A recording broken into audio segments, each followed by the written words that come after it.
Hello बच्चों, इस video में हम आपको भारत में भू संसाधन और विभिन्न प्रकार की पर्यावरणीय समस्याओं के बारे में बताएंगे और उसका निदान क्या है ये भी इस वीडियो में हम आपको पढ़ाएंगे।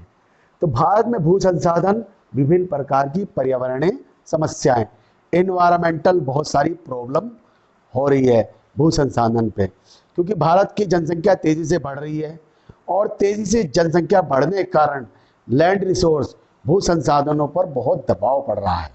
तो भारत के भू संसाधनों पर बढ़ते दबाव की वजह से कई पर्यावरणीय समस्याएं पैदा हो रही हैं, जिनको कहते हैं एनवायरमेंटल प्रॉब्लम। 4 पर्यावरणीय समस्याएं मेन है: मृदा उत्पादकता में ह्रास, मृदा अपरदन, लवणता एवं मृदा अक्षारता तथा जलक्रांतता, मृदा परिच्छेदिका में जहरीले तत्वों का जमाव। तो पहले शुरुआत करते हैं मृदा उत्पादकता में ह्रास।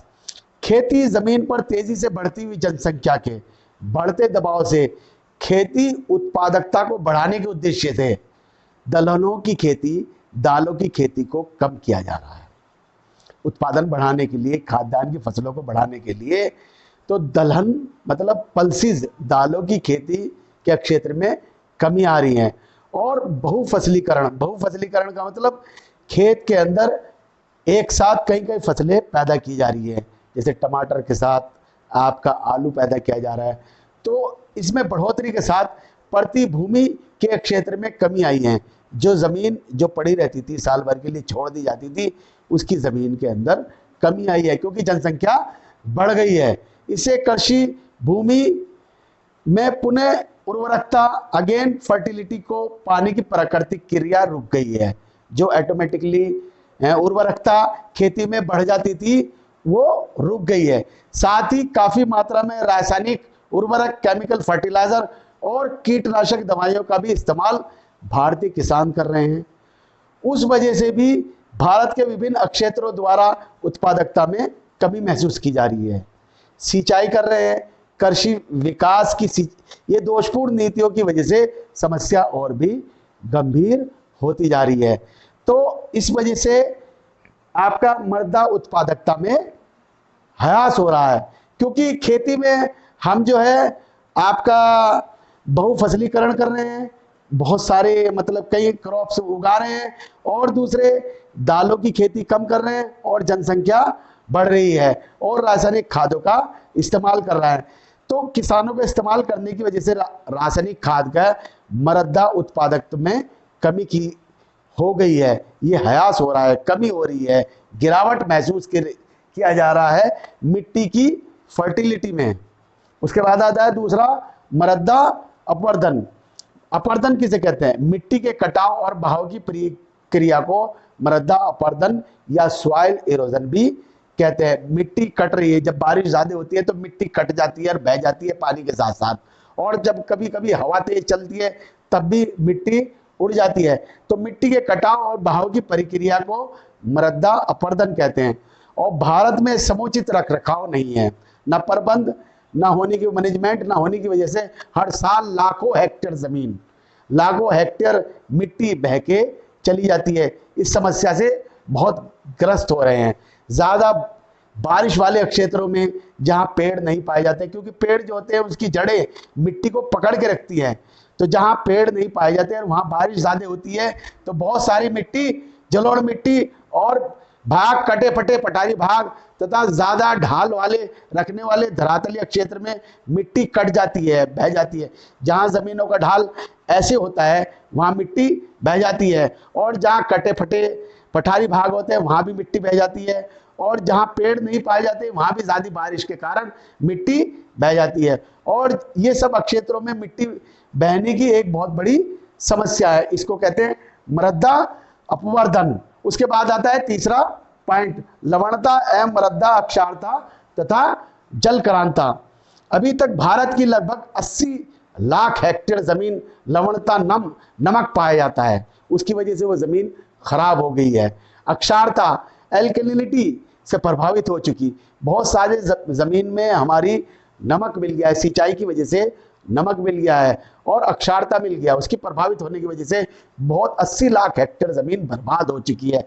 इसके अलावा देश की लगभग 70 लाख हेक्टेयर जमीन जो जल क्रांतता मतलब अधिक सिंचाई से भूमि का दलदली, बहुत ज्यादा सिंचाई होने की वजह से 70 लाख हेक्टेयर जमीन दलदली होगी, उसके कारण वो अपनी फर्टिलिटी खो चुकी है।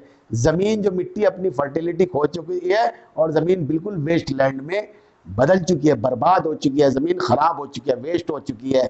इसकी वजह से, किसकी वजह से? लवणता, नमक की वजह से, अक्षारता और जो पानी अधिक सिंचाई की वजह से जमीन दलदली होगी, उसकी वजह से जमीन काफी बर्बाद हो चुकी है। उसकी वजह से उसके बाद आता है मृदा परिच्छेदिका में जहरीले तत्वों का जमाव।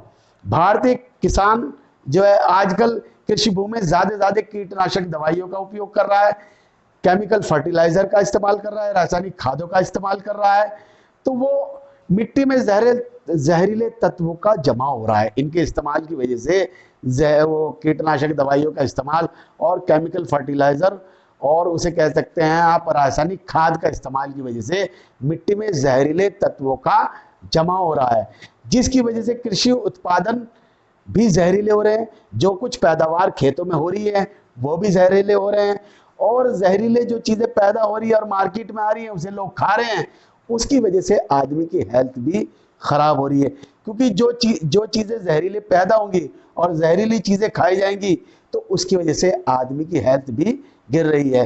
तो ये कीटनाशक दवाइयों का इस्तेमाल होना और आपका जो है केमिकल फर्टिलाइजर का होना, इसकी वजह से उत्पादन तो बढ़ रहा है मगर खेती में जहरीलापन आ रहा है, और जहरीलेपन की वजह से जो चीजें तैयार हो रही हैं, गेहूं चावल जो भी पैदा हो रहा है उसका इस्तेमाल मनुष्य कर रहा है और उसकी हेल्थ उससे बर्बाद हो रही है और उससे वो बीमार हो रहा है और परेशान हो रहा है और उसको बहुत सारी बीमारियां पैदा हो रही है। अब इसका निदान क्या है, इसका डायग्नोसिस हम करते हैं।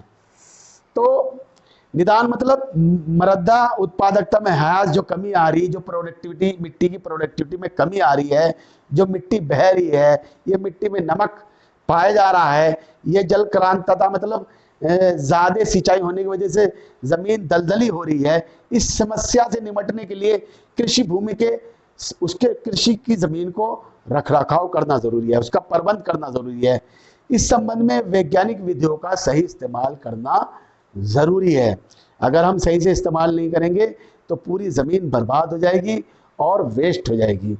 और दूसरे, कृषि फसलों में रासायनिक उर्वरकों के, क्योंकि रासायनिक उर्वरकों का इस्तेमाल इसलिए हुआ था उत्पादन बढ़ाने के लिए, मगर रासायनिक उर्वरकों ने बहुत नुकसान करा, तो उनकी वजह हमें जैविक खादों को जो पहले इस्तेमाल करते थे, गोबर वाला खाद, उसका इस्तेमाल किया जाना चाहिए। उससे मनुष्य की तंदुरुस्ती भी रहेगी, उत्पादन थोड़ा कम रहेगा मगर हेल्थ मनुष्य की ठीक ठाक रहेगी। और साथ साथ खाद्यान्न फसलें जो गेहूं चावल हैं, उसके साथ साथ दालों की फसलों की खेती को भी बढ़ावा देना चाहिए। अब दालों की खेती तो कम कर दी है और खाद्यान्न गेहूं चावल की फसलें बढ़ा रहे हैं क्योंकि जनसंख्या बढ़ रही है, डिमांड बढ़ रही है। तो इससे क्या होता है, जमीन की उर्वरकता, जमीन की फर्टिलिटी कम हो रही है।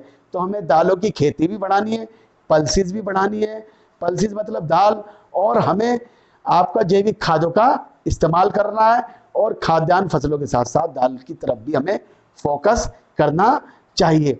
और उसके अलावा हमें मिट्टी में कीटनाशक रसायनों के रोकना चाहिए। जो रासायनिक है, ये कीटनाशक दवाइयों का है, इनकी भी रोकथाम करनी चाहिए। और कृषि वैज्ञानिक जो होते हैं, एग्रीकल्चर साइंटिस्ट जो होते हैं, उनकी मदद लेके फसलों की सुरक्षा करनी चाहिए। वरना जिस तेजी से हमारी मिट्टी बर्बाद हो रही है, उससे आने वाले वक्तों में हमें उत्पादन की और खाने की, खाद्यान्न फसलों की और दालों की समस्या फेस करनी पड़ेगी।